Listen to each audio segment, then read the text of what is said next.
The Crosse Central High School powerlifting coach Ryan Bott has been coaching the team for over 6 years, but his passion was hit by a life-changing event this past winter.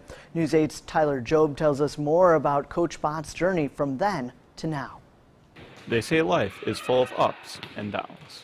When things are hard, and it's okay to have struggling times. It's okay, it's normal. For Ryan Bott, it was one of the most emotional journeys he's ever been through. Grueling, eye-opening, thankful. On December 31st last year, 2019 did not reign kindly to Bott. He was diagnosed with stage 2 bulky Hodgkin's lymphoma at just 33 years old. The ones you love most around you and how it affects them, that's the most, that's the toughest part. He says his diagnosis was not hereditary. That's kind of why it's crazy when you ask why and you wonder why and you wonder how. Bott, who has a 6- and 4-year-old, says he was nervous to break the devastating news. But you want to be real enough to letting them know that Daddy's sick and Daddy's going to be for a while and Daddy's going to be doing tough treatments that, help him but make Daddy feel kind of sick. Bott went through several rounds of chemotherapy every other week and had a radiation session in Rochester for 15 days.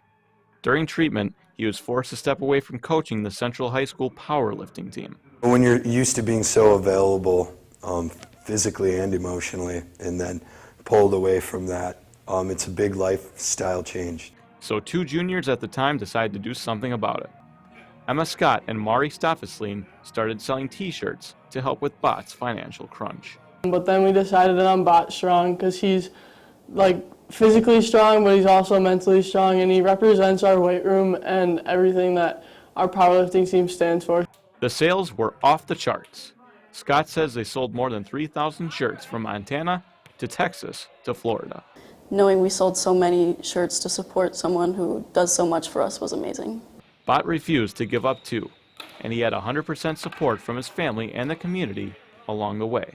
I can't go somewhere without hearing something positive and uplifting towards me, and that does go the distance. That does everything for you. It really does.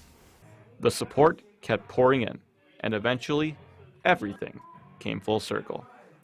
Last week, he was informed he was cancer-free. It's the same kind of feeling as a wedding day or a child being born.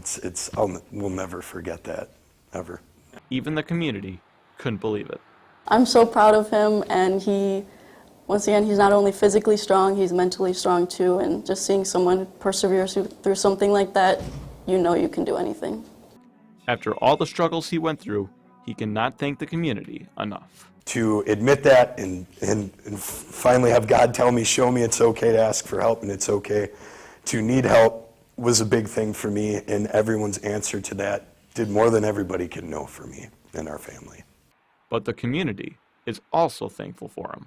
He's one of the greatest person that you ever could have in your life. He always pushes you to do better, and it's amazing to see how much he cares for every single student that's in this building. With cancer behind him, Bott wants to make sure everyone knows how much of a difference positivity can make. There are struggles in everybody's life, and that we all need to just show compassion and love to each other more often than not, because you never know how impactful that's going to be to somebody. And now, we are all Bott Strong.